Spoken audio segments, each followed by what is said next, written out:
Assalamualaikum warahmatullahi wabarakatuh. Yang terhormat Ibu Agia Paramita SEMM selaku dosen pengampu mata kuliah Manajemen Perubahan.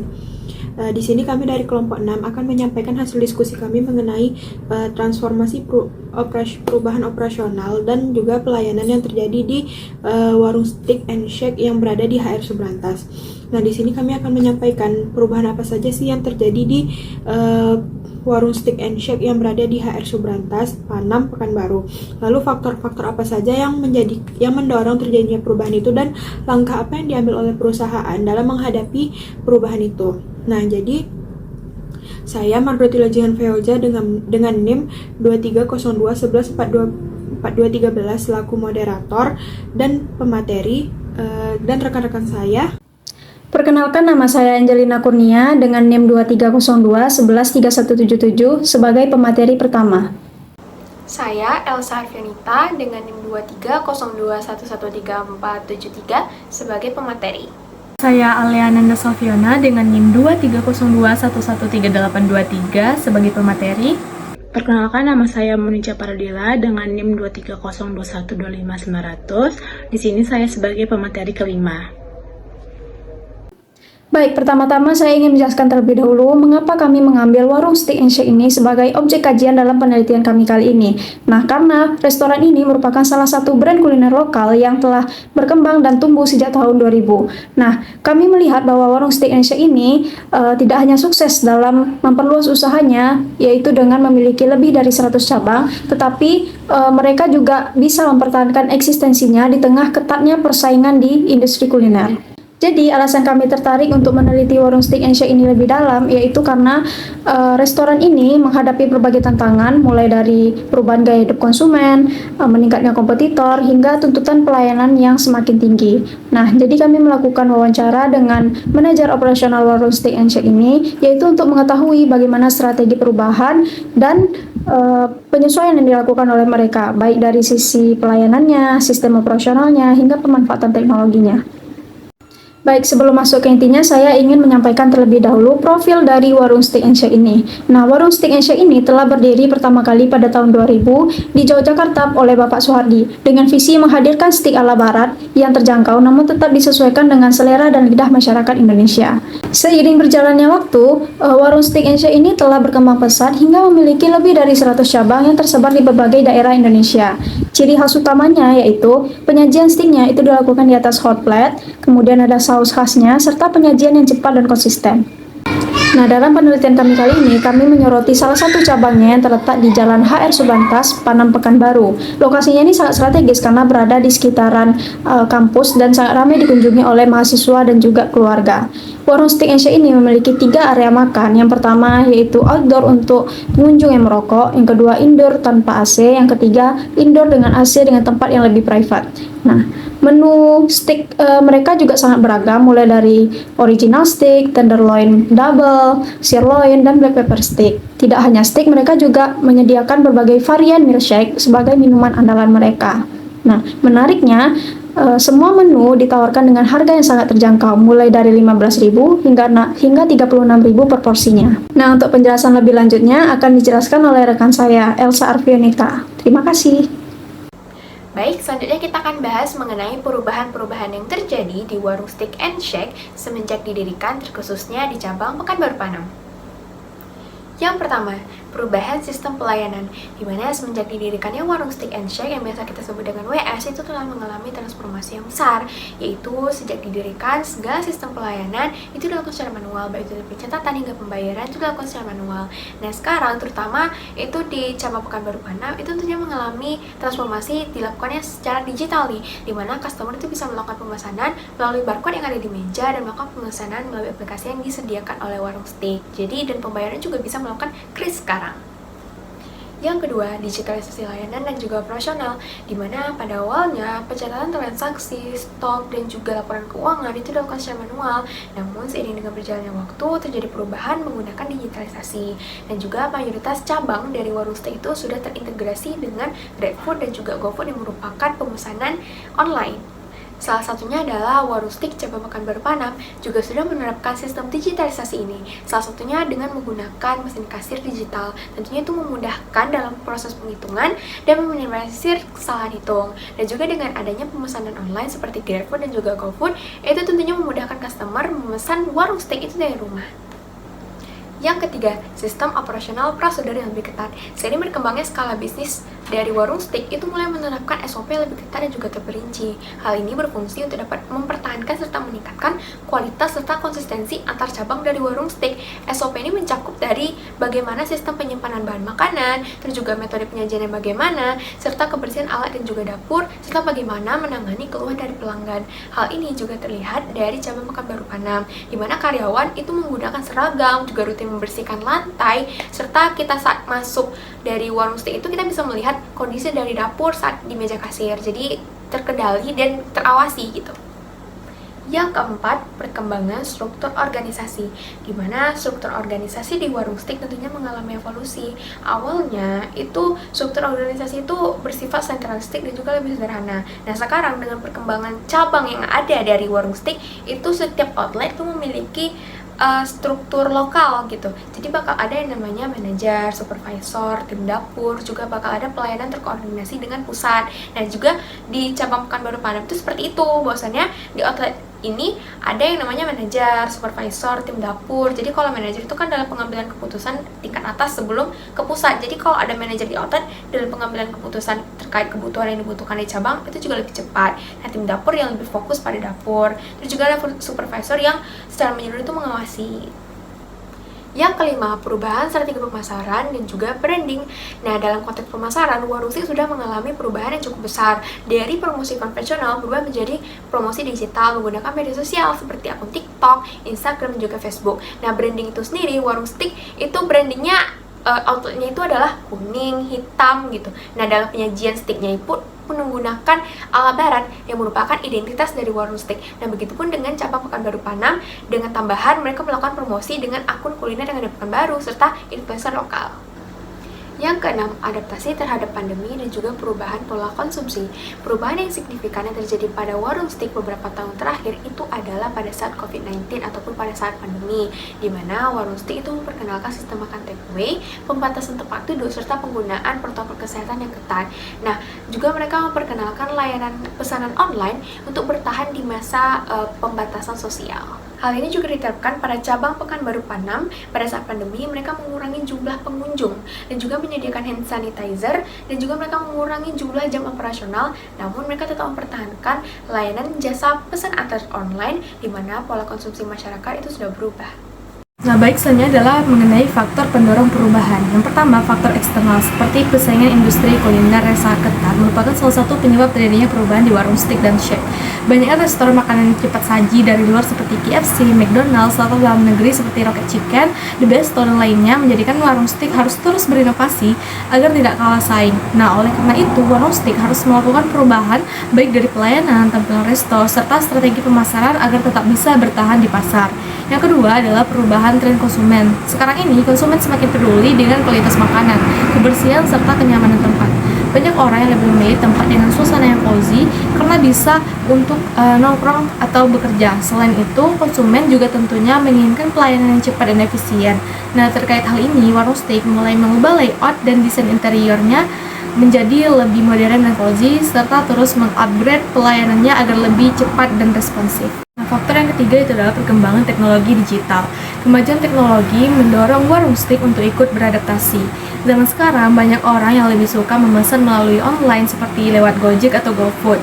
Jika perusahaan tidak mengikuti perkembangan ini, perusahaan bisa saja kehilangan pelanggan potensialnya. Oleh karena itu, warung steak memanfaatkan platform digital seperti aplikasi pengantaran makanan online, sosial media, serta sistem modern agar kegiatan operasionalnya dan pelayanan terhadap pelanggan tetap berjalan dengan lancar dan terjaga. Selanjutnya adalah dampak dari pandemi COVID-19. Pandemi merupakan kejadian besar yang mengubah semua perusahaan bisnis termasuk restoran. Ketika pandemi, pelanggan menghindari makan di tempat dan lebih memilih take away atau delivery. Selain itu, protokol kesehatan juga menjadikan restoran harus menyesuaikan sistem kerja dan layout ruang makan. Warung steak merespon hal ini dengan memperkuat layanan pesan antar dan memastikan standar kebersihan serta keamanan makanannya. Pandemi juga menjadikan perusahaan agar lebih serius terhadap pengintegrasian teknologi dalam pelayanan. Selanjutnya yaitu adalah faktor internal. Yang pertama itu komitmen meningkatkan kualitas layanan. Warung steak berkomitmen untuk terus meningkatkan kualitas pelayanannya. Salah satu bentuk dari peningkatan ini adalah dengan memperbaiki sistem kerja karyawannya agar lebih efisien dan produktif. Pelayanan yang cepat dan ramah menjadi fokus utama perusahaan agar memberikan pengalaman makan yang baik bagi pelanggan. Untuk mendukungnya, diadakanlah pelatihan rutin untuk karyawan serta menerapkan sistem kerja yang lebih modern dan terstruktur. Yang kedua itu adalah penerapan nilai-nilai Islami. Warung steak merupakan salah satu restoran yang mengedepankan nilai Islami dalam kegiatan operasionalnya. Hal ini tampak dari budaya kerja yang religius serta memberikan waktu sholat untuk karyawan dan memakai seragam yang sopan dan menutup aurat serta pembinaan rohani. Nilai ini memperkuat identitas perusahaan dan juga sebagai pembeda dari kompetitor. Maka dari itu, perusahaan terus menyesuaikan sistem kerja dan manajemen internalnya agar tetap sesuai dengan nilai keislaman yang dipegang. Yang ketiga itu adalah inisiatif manajemen dan kepemimpinan. Perubahan itu tidak akan terlepas dari dorongan pimpinan perusahaan yang bervisi dan misi jangka panjang. Manajemen warung steak secara aktif mendorong pembaruan dalam banyak aspek seperti sistem manajemen, pelayanan pelanggan, hingga strategi pemasaran. Perubahan ini bukan hanya respon terhadap keadaan pasar, namun juga strategi yang direncanakan supaya perusahaan tetap berkembang dan bisa berdaya saing tinggi.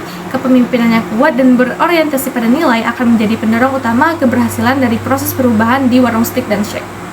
Baik, terima kasih kepada pemateri sebelumnya. Nah, materi selanjutnya yaitu mengenai analisis perubahan yang terjadi pada warung steak and shake.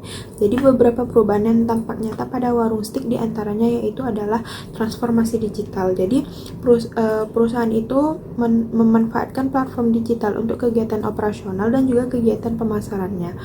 Yang selanjutnya yaitu adalah perubahan identitas baru dan juga desain interior restoran menjadi lebih nyaman, cozy, dan juga lebih modern. Yang terakhir yaitu peningkatan kualitas produk dan juga layanan melalui inovasi menu baru, lalu peningkatan kualitas bahan baku, dan juga peningkatan kualitas SDM melalui pelatihan yang diberikan kepada karyawan. Jadi perubahan-perubahan yang terjadi di warung steak itu bisa kita analisis menggunakan teori dari Kurt Lewin yang menyatakan bahwa perubahan yang baik itu melewati 3 tahapan. Yang pertama adalah unfreezing, lalu changing, dan yang terakhir adalah refreezing. Jadi yang pertama adalah unfreezing atau melepas kebiasaan lama. Jadi perusahaan itu sadar bahwa sistem yang mereka terapkan sekarang itu sudah tidak bisa lagi menghadapi tantangan yang selalu berdatangan.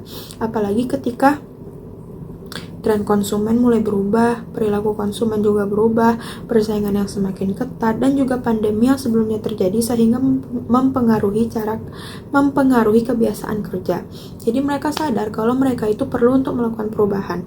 Nah, kesadaran ini merupakan titik awal bagi perusahaan untuk lebih terbuka dengan perubahan yang lebih besar lagi ke depannya.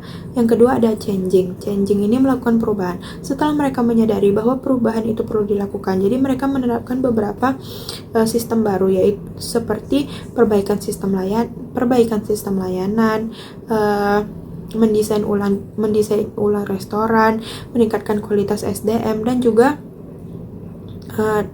mengintegrasi layanan digital. Jadi pada tahapan ini warung steak dengan serius menjalankan kegiatan transformasinya dari segi operasional dan juga budaya pekerjaan.